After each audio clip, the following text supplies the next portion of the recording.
Emily Coleman stood in the middle of the elite Jefferson Academy's classroom, her tiny frame surrounded by overturned desks, shredded paper, and streaks of paint smeared across the once pristine whiteboard. At just 8 years old, the billionaire's daughter had turned the room into a battlefield. The other children sat in stunned silence, some frightened, others whispering nervously, while the teacher, red-faced and trembling, stood at the door clutching her resignation letter. "You can't make me like you," Emily screamed, hurling a handful of markers across the floor. Her voice cracked under the weight of something deeper than rebellion. "I don't want another teacher. I want my mom." Gasps rippled through the room. The teacher tried to step forward, but Emily's piercing glare froze her in place. Her small hands shook, not from anger alone, but from grief she didn't know how to carry. This was the 17th educator to walk out in less than 3 months. Some left in tears, some in frustration, and some swore never to return. The school board had begun calling her impossible. Headlines were already circling online, "The billionaire's daughter no teacher could handle." Emily stood tall on her desk now, her hair wild, her eyes glossy with unshed tears. "Go ahead, quit like the others," she shouted, her voice breaking. "Everyone leaves. Everyone always leaves." Her words cut sharper than any tantrum. They were the words of a child abandoned by fate, a little girl who believed loss was her destiny.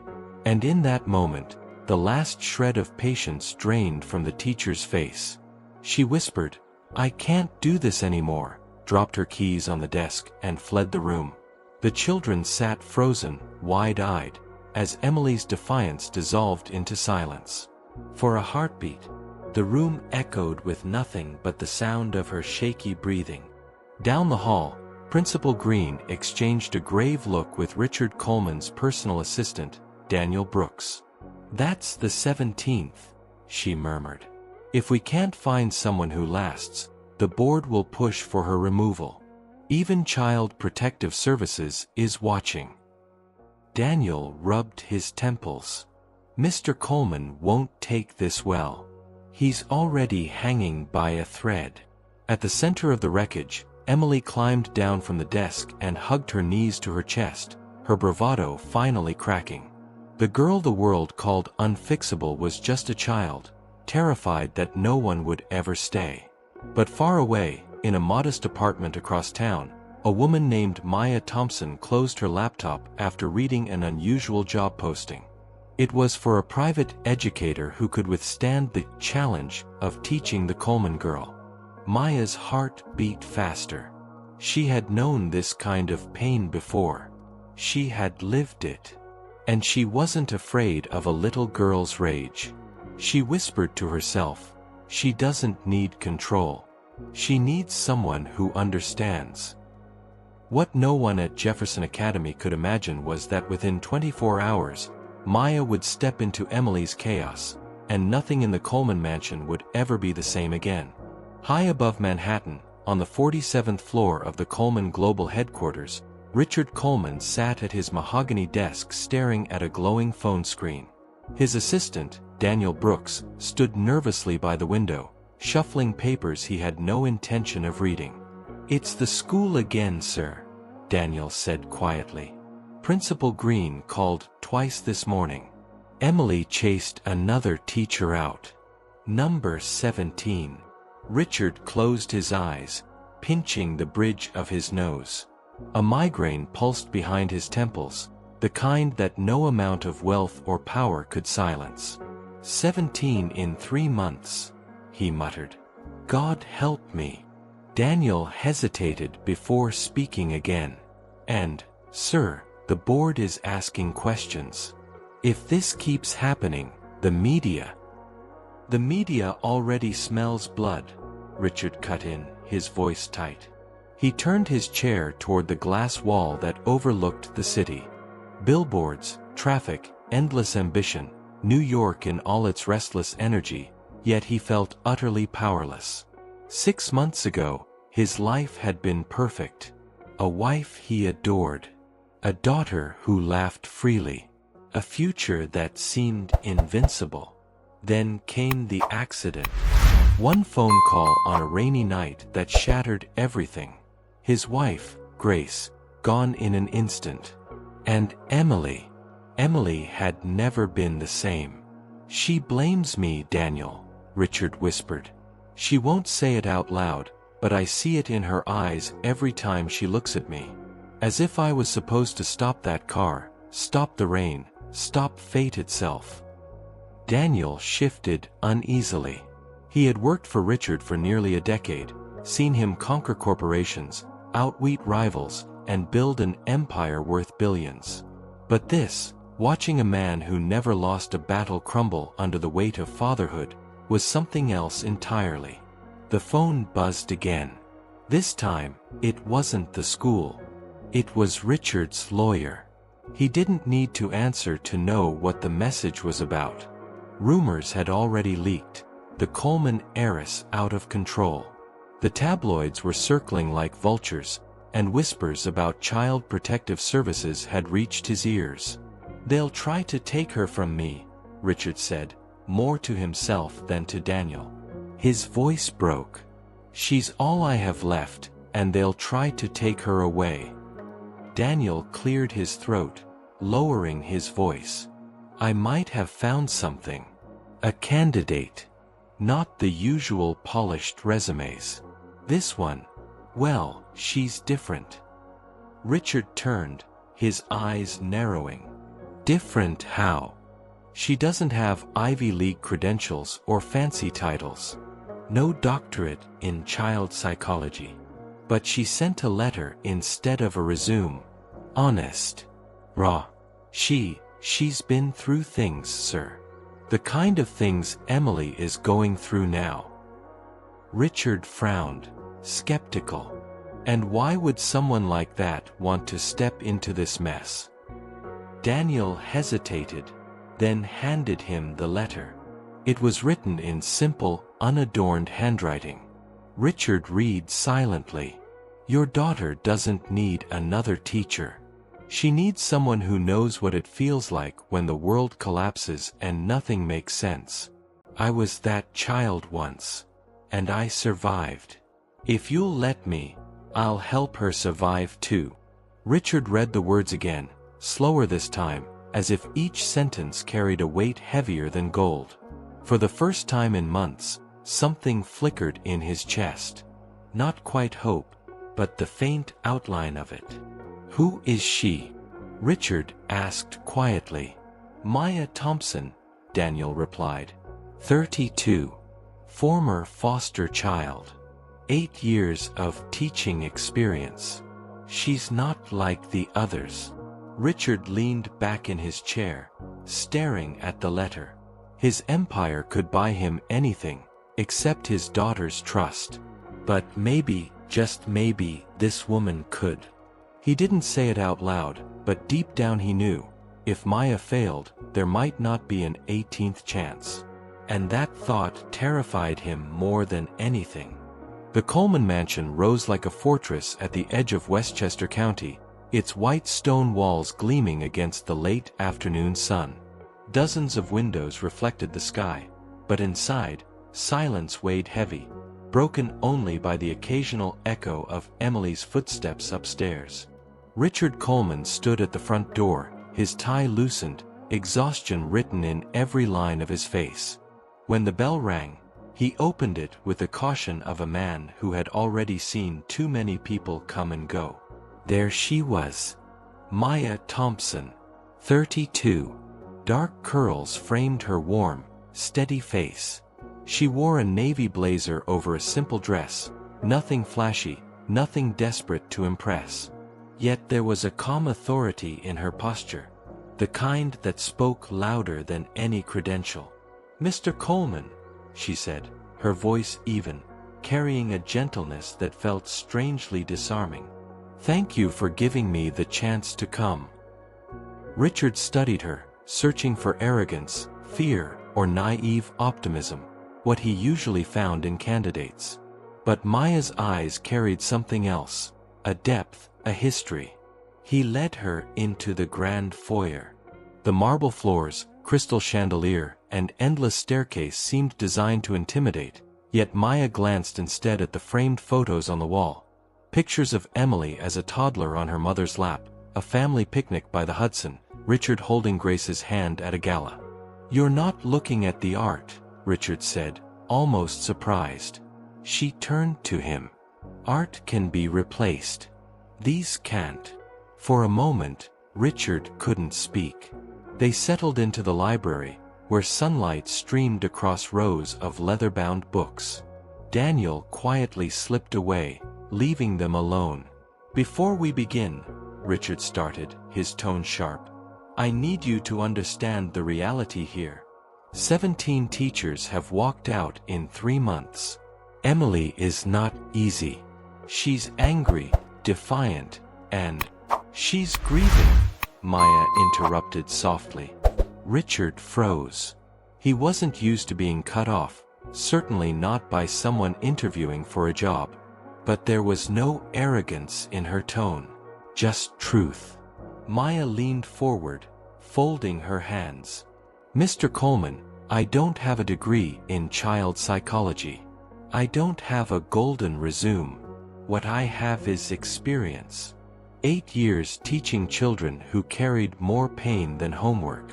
And before that, 18 years in the foster system. I know what it means to lose everything and to build walls so high no one can climb them. That's what your daughter is doing." Richard's throat tightened. He wanted to argue, to dismiss her words, but he couldn't. Because she was right. "Why should I believe you'll last longer than the others?" he asked finally. Maya's lips curved into the faintest smile. "Because I'm not here to control Emily.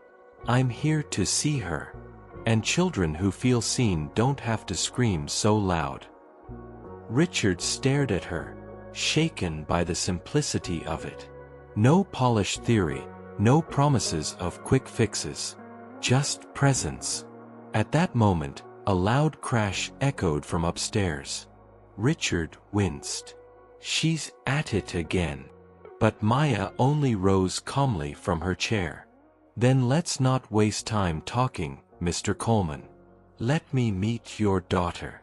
And with those words, she walked toward the sound of chaos, straight into the storm that had broken 17 others. The upstairs hallway was littered with the wreckage of Emily's defiance, scribbles on the wallpaper, a toppled lamp, and the faint smell of nail polish spilled across the carpet. From behind the door at the end of the hall came the unmistakable sound of something breaking. Richard quickened his pace, but Maya raised a hand gently. "Let me go first." He hesitated. No one had asked that before. Every other teacher had waited for him to intervene, to command, to threaten. But Maya walked with steady steps, as if she belonged here already. When she pushed the door open, the scene hit her like a storm. Emily Coleman stood on her bed, clutching a snow globe in both hands. Around her, the room looked like a battlefield. Stuffed animals ripped apart, books flung across the floor, curtains yanked from their rods. Her chest rose and fell with heavy breaths, her eyes burning with tears she refused to let spill. "You're the new one?" Emily spat, her voice sharp, too old for her age. "Number 18? Maya stayed in the doorway, calm. "I'm Maya. I don't care who you are," Emily snapped. She lifted the snow globe higher. Inside it, a tiny ballerina twirled above fake snow. "This was my mom's. And if you try to tell me what to do, I'll smash it, just like I smashed everything else." Richard's instinct was to rush forward, to stop her, but Maya didn't move. Instead, she stepped further inside, slowly, carefully, until she was eye level with the girl. "You know what happens if you smash it?" Maya said softly. Emily narrowed her eyes. "It's gone. Like her." Maya's heart clenched, but she didn't flinch. "Yes. But do you know what else happens?" You'll lose the one thing that still carries her memory in your hands. And that won't stop the pain. It'll just leave you with nothing to hold." For the first time, Emily faltered. The snow globe trembled in her small fingers. "You don't know anything about me," she whispered. Maya's voice grew gentler. "You're right. I don't know all of you yet. But I know what it's like to stand in a room full of broken things, praying someone will notice that the most broken piece is me." Emily's lip quivered. She fought it hard. The glare in her eyes dimmed, replaced by something raw. Fear. "Everyone leaves," Emily said finally, her voice breaking. "They all leave." Maya shook her head slowly. "Not me." Silence stretched. The snow globe slipped slightly in Emily's hands, but instead of smashing it, she clutched it tighter, pulling it to her chest like a shield. Richard, frozen in the doorway, felt his throat close. He had never seen anyone reach Emily like this. Emily's gaze darted between Maya and her father. Then, with a defiance that was more plea than rebellion, she whispered, "Prove it." The challenge hung in the air, heavier than shattered glass. Maya nodded, calm and steady. "I will." And for the first time in months, Richard dared to hope his daughter might finally have found someone who could stay. The next morning, Richard sat at the head of the long oak dining table, untouched coffee cooling at his side. Emily picked at her pancakes, silent, her snow globe perched beside her plate like a fragile guardian. Across from them, Maya spoke softly, weaving a story about a little girl who built a paper boat to carry her sadness down a river. Emily listened, pretending not to. For a moment, it felt almost normal. Almost. Then Richard's phone buzzed. He glanced at the screen, and his stomach dropped. "See news alert. Billionaire's daughter drives out 17 teachers. Is she out of control?" He answered immediately. "Marcus," he said to his lawyer, voice tense. On the other end, Marcus's tone was grave. "It's worse than a headline, Richard. They're airing interviews tonight. Former teachers, neighbors, they're calling Emily unstable. Dangerous." Richard's knuckles whitened around the phone. "She's a child in grief," he snapped. "They're turning her into a spectacle. They're saying you're unfit. That wealth can't buy you responsibility. CPS is already aware." The words hit Richard like a punch. Unfit. CPS.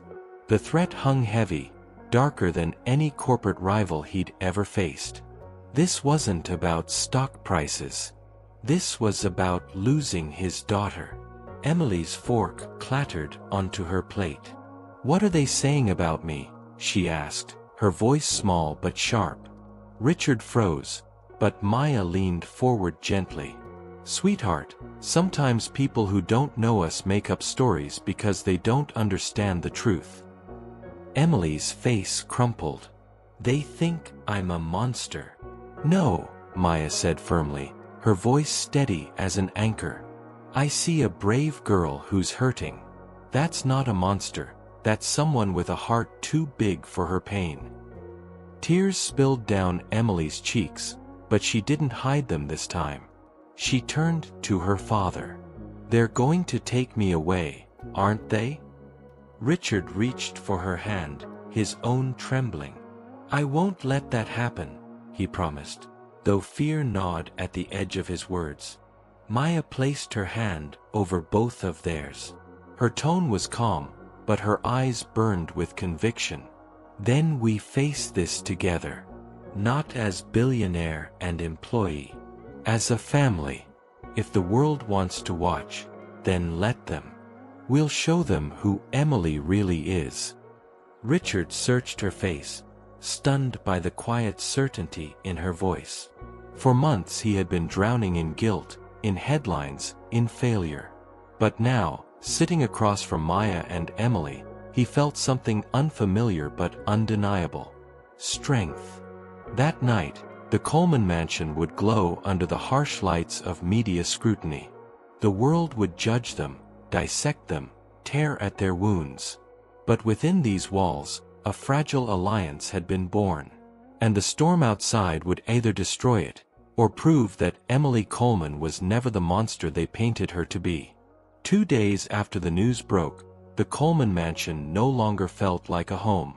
Reporters camped outside the gates, cameras flashing at every passing car. Headlines screamed from every screen: billionaire's daughter out of control. Unfit father under fire. Inside, Richard paced the study, his tie loosened, his eyes bloodshot. The sound of the doorbell echoed like a warning shot through the empty halls. Daniel appeared at the doorway, his voice low. "They're here. Child Protective Services." Richard's stomach twisted.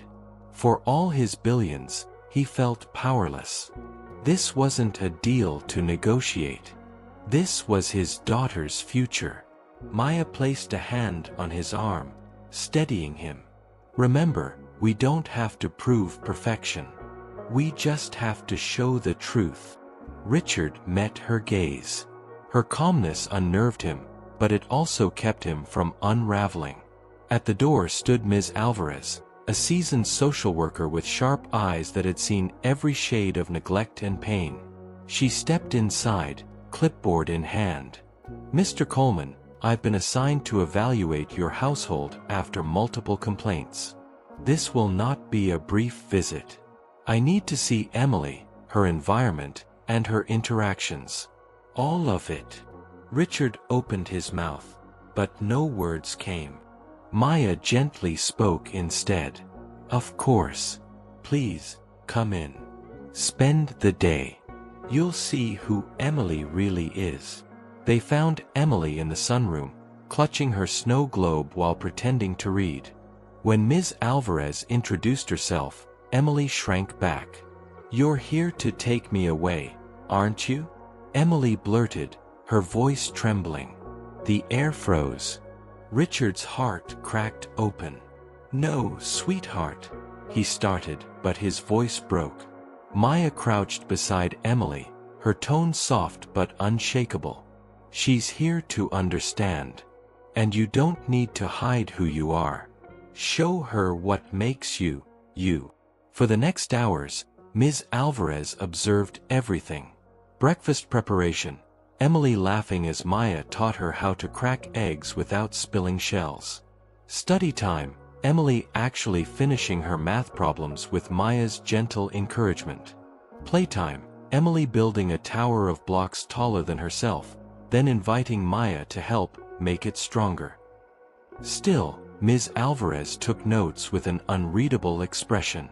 Richard's nerves frayed with every stroke of her pen. After dinner, Emily surprised everyone. She walked over to Ms. Alvarez, clutching her snow globe tight. "My mom gave me this," she said, voice small but steady.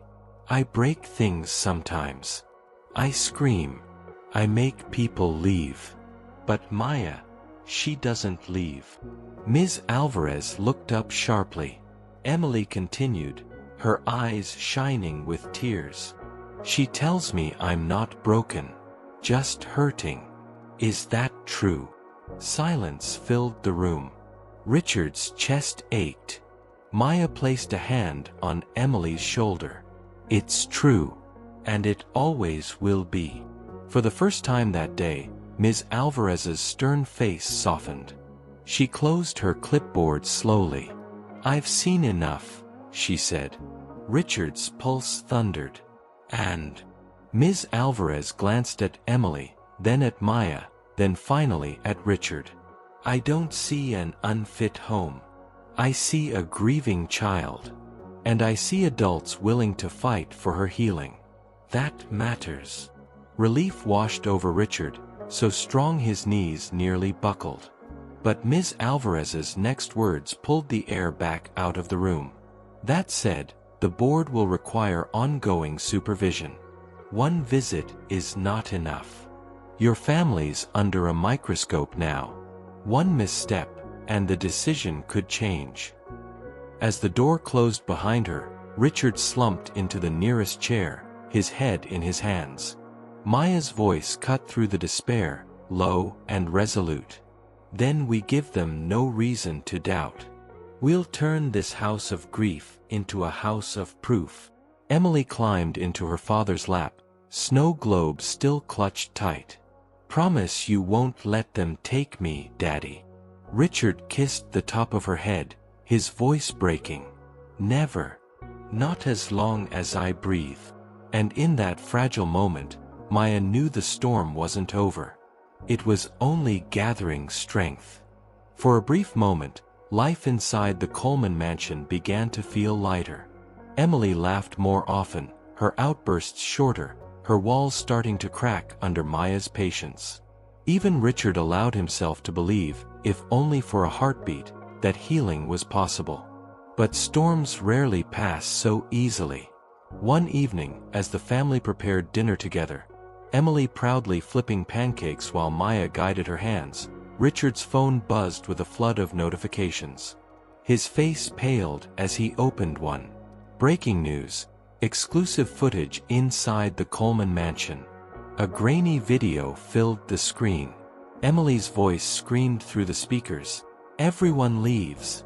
I'll smash it, just like I smashed everything else. The clip ended there, cut cruelly, stripped of context.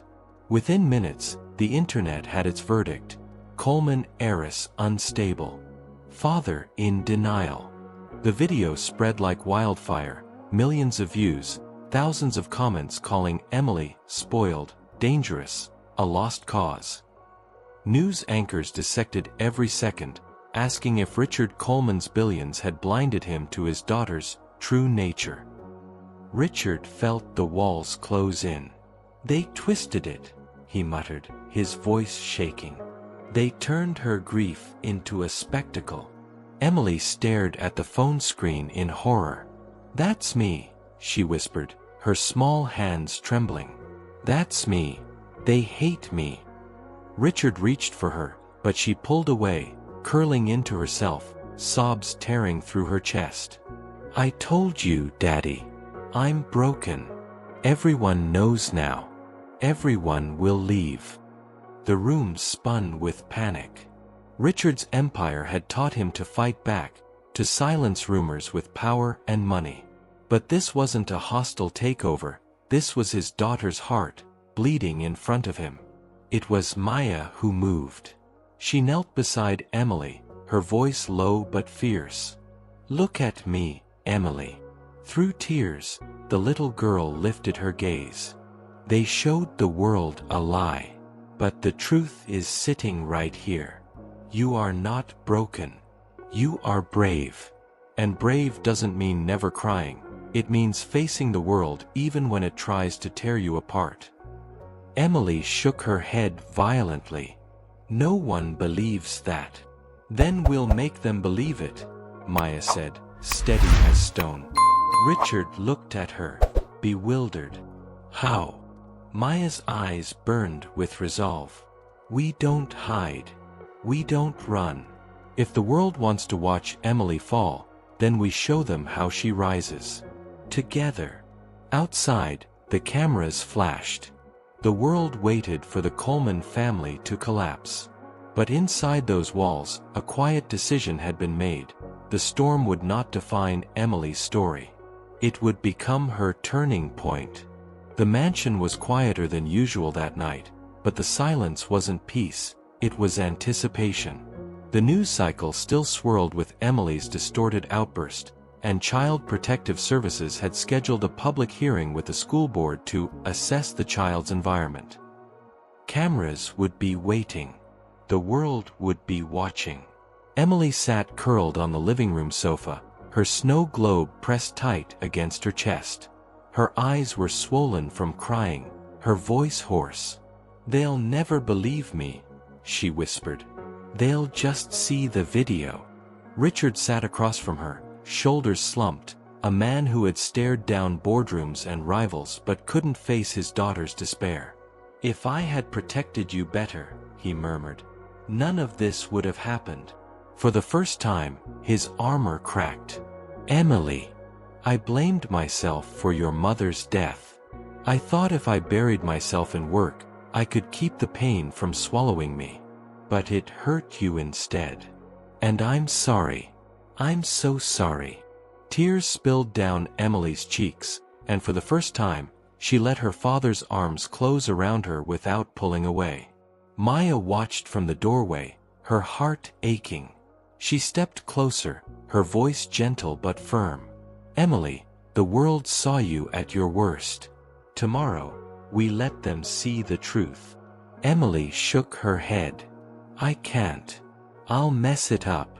They'll laugh. They'll say I'm broken again." Maya knelt in front of her, eye to eye.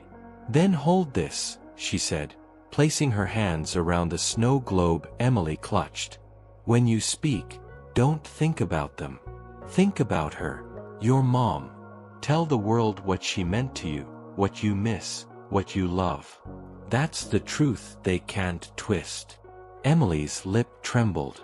"But what if I cry?" Maya smiled softly. "Then you cry. Because brave isn't hiding tears. Brave is letting people see them and speaking anyway." Richard leaned forward, his hand covering Emily's small fingers. "You don't have to do this alone. We'll be there. Every step." The little girl nodded slowly, clutching the snow globe tighter. For the first time in months, there was no defiance in her eyes, only a fragile hope, trembling but real. That night, while the city buzzed with gossip and headlines, inside the Coleman mansion a new promise was forged. Not of perfection, not of silence, but of truth. And as dawn crept toward the horizon, Emily Coleman, labeled by the world as unfixable, was preparing to step into the light. The auditorium buzzed with restless energy. Reporters packed the back rows, cameras ready to capture every flicker of emotion. Members of the school board sat stiffly at the long table, papers neatly stacked, eyes sharp with judgment. At the center, Ms. Alvarez from Child Protective Services prepared her notes. Richard sat in the front row, his jaw tight, his hands clenched together. Maya was beside him, steady as stone. And just a few steps away, Emily Coleman clutched her snow globe, the ballerina inside twirling silently beneath her small fingers. The chairwoman cleared her throat. "Mr. Coleman, the concern is simple. 17 teachers have resigned. Your daughter has been described as volatile, dangerous, and unmanageable. The community needs assurance that she is safe, and that those around her are safe as well." A hush fell over the room. Richard's lips parted, but Maya touched his arm gently. "Let her," she whispered. Emily rose slowly, her knees trembling. The cameras clicked furiously, capturing the billionaire's daughter under the harshest light. She stood in front of the microphone, her voice barely a whisper. "They call me broken." The room leaned in. Emily's fingers tightened around the snow globe. "But I'm not broken.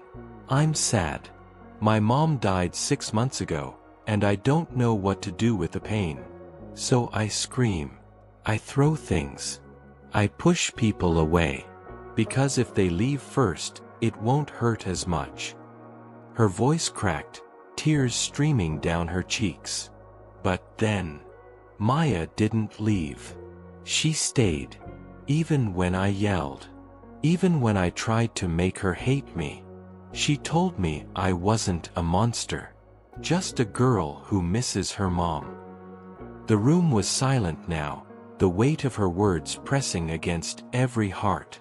Emily lifted the snow globe high, the ballerina glinting under the lights. "This was my mom's. When I hold it, I remember her laugh, her hugs, how she always said I was braver than I knew. She's gone, but that doesn't mean I'm gone too. I can still be me. I can still love." Her small voice shook, but it carried like thunder. "So if you're asking if I'm dangerous, I'm not. I'm just someone who needs love. And I have that now. My dad, Maya, they don't give up on me. And I don't want to give up on me either. When she stepped back, the room erupted, not in whispers, but in stunned silence broken by muffled sobs. Even Ms. Alvarez's eyes glistened. The chairwoman removed her glasses, visibly shaken. Richard pressed his hands to his face, unable to hide his tears. For months he had seen nothing but rage in his daughter's eyes. Now, he saw courage. Maya squeezed Emily's shoulder, whispering, "That was the bravest thing I've ever seen." And in that moment, under the relentless glare of the world's judgment, the narrative shifted. Emily Coleman was no longer a headline, no longer the heiress out of control. She was a child, hurting, healing, human. And the world had finally seen her truth. The morning after the hearing, sunlight poured into the Coleman mansion as if the house itself had been waiting for a new dawn. For the first time in months, there were no reporters at the gate, no flashing cameras, no poison headlines on every screen. Instead, the top story read, "From scandal to strength, Emily Coleman speaks her truth."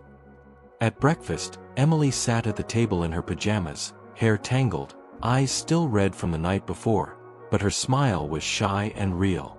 She pushed her plate of waffles toward Maya. "Will you sit with us?" Maya laughed softly. "Where else would I be?"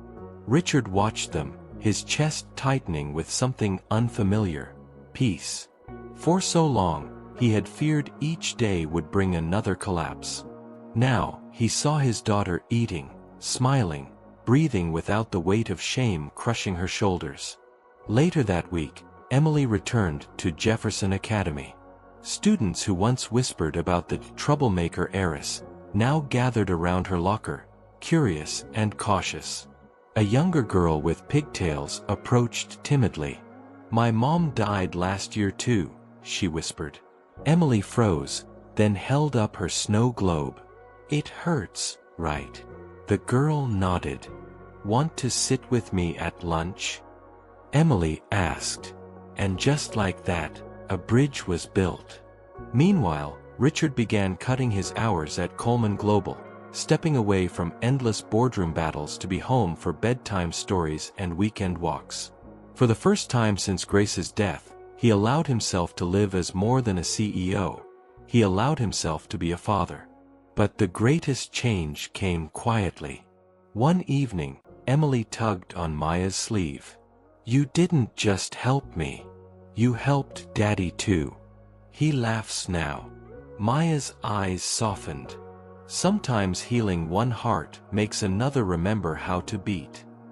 That night, as Richard tucked Emily in, she clutched her snow globe and whispered, "Mom would like Maya, wouldn't she?" Richard's throat tightened. "She would love her. Just like we do."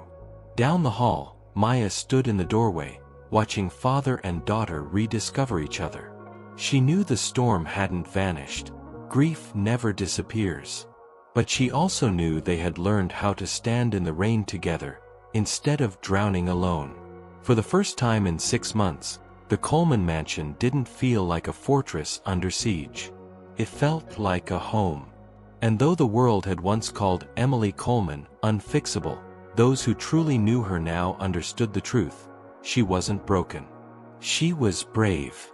And her story was only just beginning. Spring arrived in New York with blooming cherry blossoms lining the streets, their petals drifting like promises across the sidewalks. The storm that once swallowed the Colemans had passed, leaving behind a family forever changed. Richard no longer buried himself in skyscrapers and endless meetings. He was home most evenings, cooking clumsy dinners with Emily and laughing at his own failed attempts. Maya was there too, her presence no longer that of an outsider, but of someone woven into the rhythm of their days. One evening, after Emily had fallen asleep with her snow globe resting on her nightstand, Richard and Maya walked through the garden where Grace once planted roses. The air smelled faintly of lilacs, and the moonlight painted the world silver. "I don't know how to thank you," Richard said quietly, his voice unsteady. "You didn't just save Emily. You saved me." Maya shook her head. "I didn't save anyone. I just stayed. That's what she needed. That's what you needed." Richard stopped walking, his eyes searching hers. "And what about you? What do you need?" For a moment, the world was still. Maya's past years in foster care, feeling unwanted, unseen, pressed against her heart. But here, in this garden, she felt something different. She felt chosen. "I need exactly this," she whispered. "A place to belong. People who don't run when things get hard." Richard reached for her hand, his grip trembling but sure. "Then stay. Not as Emily's teacher. Not as my employee. Stay as part of our family." Maya's eyes filled with tears, but her smile was radiant. "I already have." From an upstairs window, Emily peeked through the curtains, her small face glowing with a secret grin. For the first time since losing her mother, she wasn't afraid of tomorrow. She had her father. She had Maya. She had hope. The mansion, once echoing with grief and chaos, now pulsed with laughter, warmth, and the quiet strength of love rediscovered. And so the story of the billionaire's daughter, once told in headlines of scandal and despair, became something else entirely. A story of renewal. Of a child who learned she was never broken.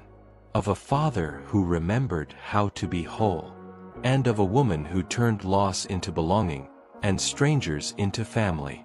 Sometimes the bravest thing is not to survive alone, but to stay, to heal, and to love again.